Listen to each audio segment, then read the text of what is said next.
Hey everyone, Bethany Wilson here with Ruff Beginnings Rehab, Dog Training and Rescue. I'm out here with Diamond and Dusty. You can see them hanging out. So I'm just going to show you guys a quick clip of, I worked on this the very first week with Diamond. It's a way to get the dogs to soften up. It's purely spatial pressure, but I try to get the dogs away from that as quickly as possible if I need to use it. And with her, I couldn't do it very much because her weight is definitely makes it a little harder for her to move around. So you can't drill something in, for 20 minutes, what you're about to see. It's too excessive. So we had to do really short bouts of it. But she's very good with spatial pressure anyway, to the point where instead of softening her up, sometimes it would just make her do good work, which is fine. But the point of it is to try to soften a dog up a little bit and be a little bit more open to direction and teach them. But she was already good at it, so it didn't always work that way. But I think a lot of that is because I couldn't do it for more than a couple minutes at a time. But because she is good at it, I thought this would be a great example to show you guys a dog doing a few of these techniques. And on top of that, she has one really bad habit that I've gotten so much this year. What is it with these dogs? In just every time you walk by them or every time you ask them to do something they don't want to do, they just go belly up to get pet. I mean, some of these spoiled rotten dogs can be sweet as can be, but it doesn't matter. They'll pull that all the time, and she likes to do that big time. So you guys will get to see that.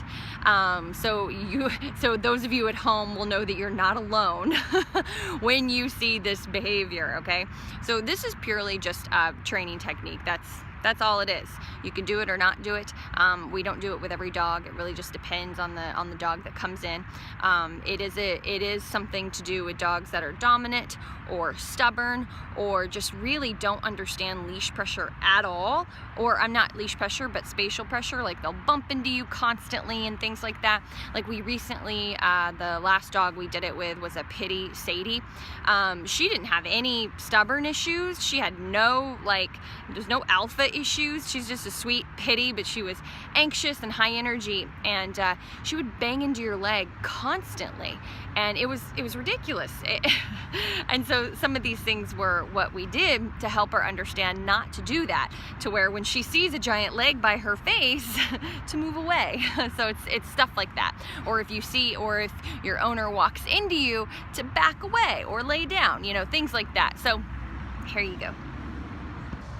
So if there's some dominance issues, or if your dog is bumping into your leg constantly because he sees stuff or gets excited, it's not enough just to bump them back or say no. Sometimes that's not enough. You have to teach them.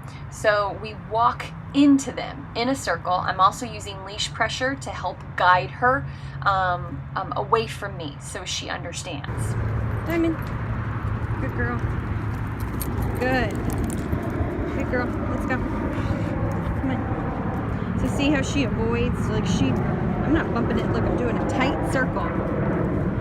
She might avoid it that way. But look, good job, that was so good. That's a hard exercise to do, guys. Normally the dog's bumping into my leg, and I'm having to really override it with my leg, and she's just like, I don't know what you're doing, but I'll just back away. Get him. There you go. So talking about body language with a dog, when we move backwards, usually to a dog, that is inviting them to come to us, which is why teaching stay to a dog is difficult, because when we move away, they want to follow. It makes them uncomfortable not to be with us. Then when you move into a dog, they should respect that and give you space and move out of your space. She isn't doing that. So I move into her and she rolls over, and it's not from a lack of understanding, because she only started doing this rollover thing as she got to know me, started to like me and bond with me. So I keep following through and what she'll do is she'll roll over and then she'll finally move on when I walk into her. So now I'm calling her back to me.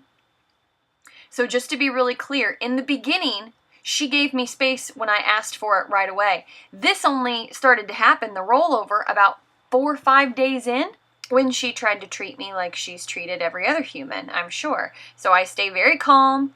I let her do her little roll. I'm giving leash pressure out, if you guys see that. I'm also giving her really low e-collar cues to help her, just to help motivate her to continue her rollover, and then I let her go.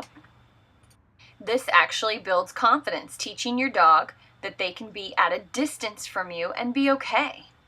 It's just to teach a clingy dog how to not pull this manipulative stuff. She's not doing it because she does not understand me. And I am bumping her a little bit with my foot. I'm not being harsh or anything. Either I gave leash pressure out and away from me to help her understand what I want. To move it, basically. So here's the thing, I would want to get her out of that rolling over. She'll do it whenever I was teaching her place command and all of that stuff. She'll just roll over when she doesn't want to do anything anymore, or when she wants her belly rubbed, stuff like that. So that is a manipulation tactic that she didn't even do until she got to know me better, which took about 4 or 5 days. She got real comfortable with me. I started giving her affection, you know, for praise for when she was working, and that's when she started to pull that stuff on me.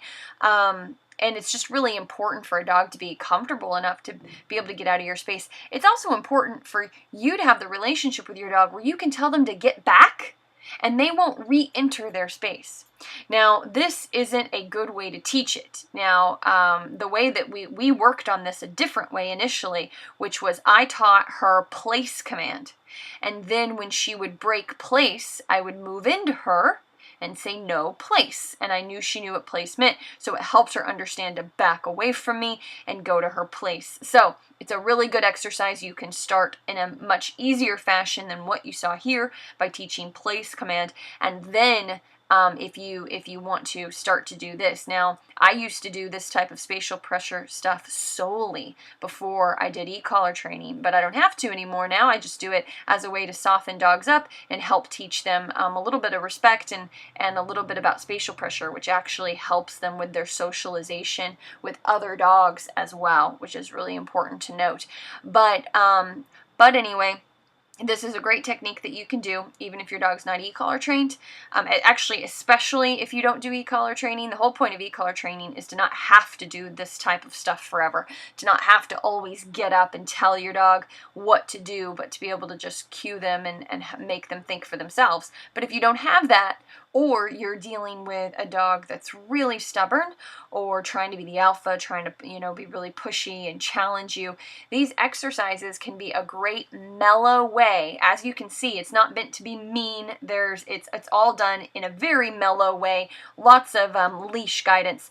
It's a great way to communicate with the dog and help them start to understand what you're trying to get out of them, which is just instead of a dog that constantly comes into your space, that's only okay if you can also ask the dog to get out of your space and they don't rush right back in.